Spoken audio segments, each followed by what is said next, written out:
There are a million ways to make $1 million. In this video, we're looking at one of them. And the main character in this video is the legendary Warren Buffett, who made his fortune of over $104 billion by investing in the stock market. And after decades of being successful, this is how you make money according to him. And welcome back to a slightly different video.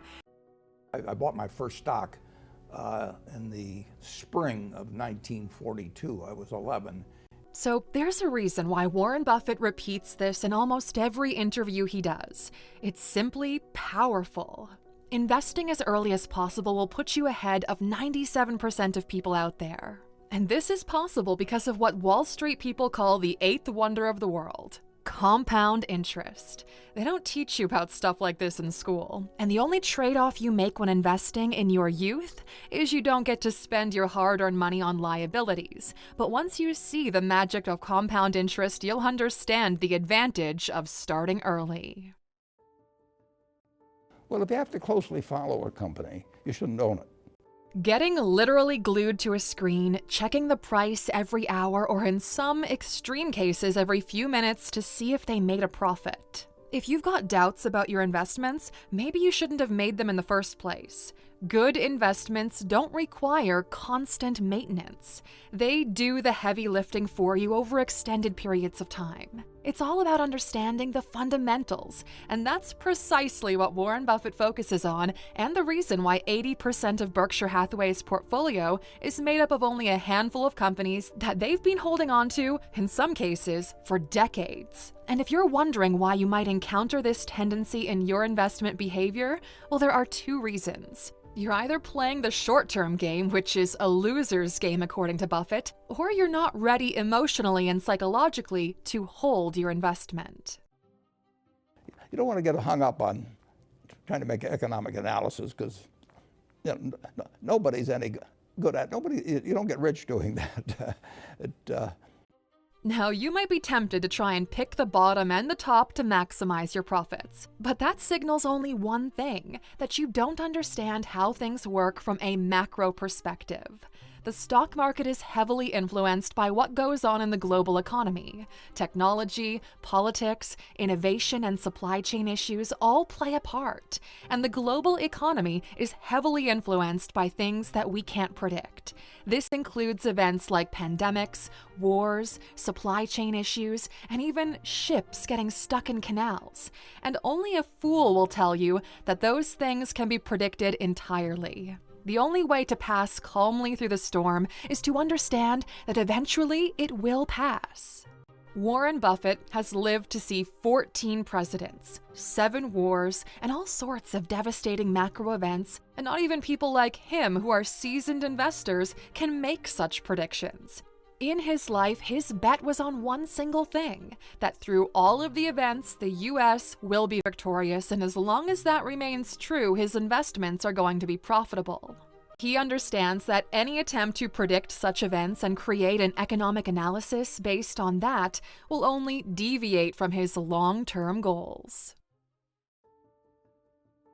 The best single thing you could have done on March 11th, 1942, when I bought my first stock, was just buy an index fund and never look at a headline, never think about stocks anymore, just like you would do if you bought a farm. You just buy the farm and let the tenant farmer run it for you. And I pointed out that if you'd put $10,000 in an index fund that reinvested dividends, and I paused for a moment to let the audience try and guess how much it'd amount to, and it would come to $51 million now. Warren Buffett also advises not to get swayed by the daily ups and downs that media tends to emphasize. It's just noise. The media's job is to create sensational headlines to get you to click or tune in. They're not there to help you build wealth. The game is already hard. There's no reason to make it harder on yourself. As a matter of fact, you should make it as easy as possible, okay? Buffett doesn't try to beat the market or YOLO in a particular stock. He plays it super safe with index funds. He's investing in the overall market and taking advantage of his long-term upward trend. He's even gone on record stating that he's instructed the trustee of his estate to invest 90% of his wealth into an S&P 500 index fund when he's no longer around. He believes in the long-term prosperity of American businesses, which many started to doubt lately. And just as a bonus point here, there are many actors who can influence the markets just by posting on social media platforms. The lower the market cap of a company, the easier it becomes for whales to sway the price action of a stock in their favor. Now, coming back to the low-maintenance principle, an index fund like the S&P 500 can't be moved as easily because of its insanely high market cap and diversified structure. Veterans who've invested in this index for decades know this better than most. By far the best investment you can make is in yourself. And if you invest in yourself, nobody can take it away from you. Warren Buffett has consistently said the greatest investment a person can make is in themselves. He believes the more knowledge and skills you possess, the more valuable you become. Whether it's taking courses, reading books, learning new skills, or cultivating good habits, investing in oneself pays off in spades in the long run. These are assets that no one could ever take away from you. Also, remember that health is wealth. And look, speaking of investing in yourself, I'm not recommending that people buy stocks today or tomorrow or next week or next month. I think it all depends on your circumstances, but you shouldn't buy stocks unless you expect, in my view, you expect to hold them for a very extended period and you are prepared financially and psychologically to hold them the same way you would hold a farm and never look at a quote and never... You know, people tend to undervalue patience, don't they? In the business of making money, having patience means letting go of the idea of making money. And it sounds pretty counterintuitive, which is why so many people have a problem with it. But if you focus on the money-making part, you lose focus of the thing that actually makes you money. Just like a farmer wouldn't plant seeds one day and dig them up to check the progress the next day, so should an investor avoid frequent checking or altering their investments. The stock market is volatile in the short term, but in the long term, it has historically trended upwards. Buffett firmly believes in the principle of buy and hold. He's been known for holding on to his investments for decades, and that's been the key factor in his incredible success. This requires a certain level of psychological toughness and short-term vision. It means not panicking when the market goes down and resisting the urge to sell. They think that because you can trade, you should trade. You buy a farm, you buy an apartment house, you can't resell it tomorrow, and the cost of moving around. Now you get something handed to you, liquidity, which is instant. You can sell, and Investing has never been easier, and love them or hate them, platforms like Robinhood, for example, have made the stock market available to literally everyone. But at the same time, this gave birth to the Wall Street bets and YOLO culture, which is more about instant gratification than investment. They encourage trading, get-rich-quick exits, and reckless behavior. But just because you can trade doesn't mean you should.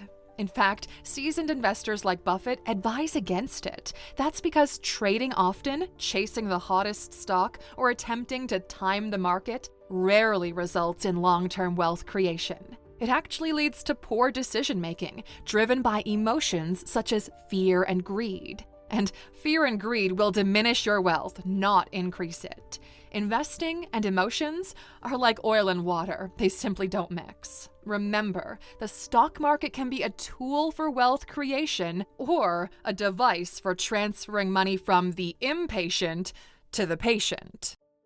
if you ban trading at Berkshire Hathaway for the next 5 years, our investors would do fine, over time. But if you ban trading in tulip bulbs, or if you ban trading in some Bitcoin, which nobody knows exactly what it is, people would say, well, why in the world would I buy it? And you aren't investing when you do that. You're speculating. There's nothing wrong with it. If you want to gamble, somebody else will come along and pay you more money tomorrow. That's one kind of game. That is not investing. Now, investing, according to Buffett, involves putting money into a company with a strong business model and financials with the expectation of compound returns over time. Simple, but efficient. Speculating, on the other hand, is putting money into an asset hoping the price will go up quickly. It's more akin to gambling than investing. So Buffett warns against speculation because it doesn't create sustainable wealth. Short-term gains always involve higher risks. And there's always a bigger fish out there ready to swallow those who refuse to learn. There are no get-rich-quick schemes. That's just somebody else getting rich off of you. If I'm going to buy a half interest in a McDonald's stand and you're going to run it, or McDonald's franchise, you're going to run it, I look to the business to determine whether I made a good investment. And I'm concerned about, whether we have new competition, how we do over the years. But it's the business I look at. When you're just looking at the price of something, you're not investing. Buffett once famously said, "Price is what you pay, value is what you get." Investing isn't about buying stocks that are cheap in price. It's about buying stocks that are undervalued.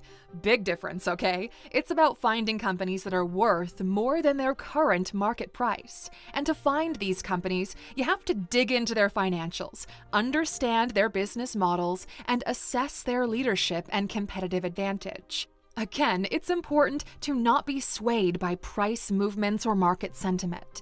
So if you truly are serious about investing and you don't want to rely on a third party like an asset management fund to do that for you, you have to get good at finance, okay? And luckily for you, we've got plenty of videos on this subject, so once you're done with this video, make sure to check them out. When stocks go down, it's good news, just like when hamburgers go down, it's good news, or Coca-Cola goes down, it's good news in terms of anything I buy. Now, you might find this a bit counterintuitive, but according to Buffett, a drop in stock prices is not a bad thing. It's a chance to buy more of the company you believe in at a discounted price. Imagine your favorite item at the grocery store is on sale. You'd be excited about that, right? Well then, why not the same with stocks? Remember, investing is for the long term. The daily or even yearly price movements don't matter that much in the grand scheme of things. It's the long-term upward trend that you should care about. And for that, sometimes you've got to be a contrarian and go against the herd. Remember, real money is made when there is, metaphorically speaking, blood on the streets. Otherwise, you're going to have exit liquidity for those who accumulated when others are fearful. Markets prey on those who can't control their emotions, so learn to master them if you want to build that generational wealth. And there you have it, Alexer. This is just one of the millions of ways to get rich, as we'll explore in future entries of this series. Let us know your thoughts on these kinds of videos. We'd really appreciate your feedback. And as a thank you for sticking with us until the end, we'll leave you with a too long haven't watched for the video. Buffett's strategy can be summarized down to this: be early, play the long game, and be safe. You'll see that other high net worth individuals have different tactics, and you can learn a lot from this. We'll see you back here next time. If you found value in today's video, please give us a like, hit that bell icon to never miss an upload, and hey, don't forget to subscribe.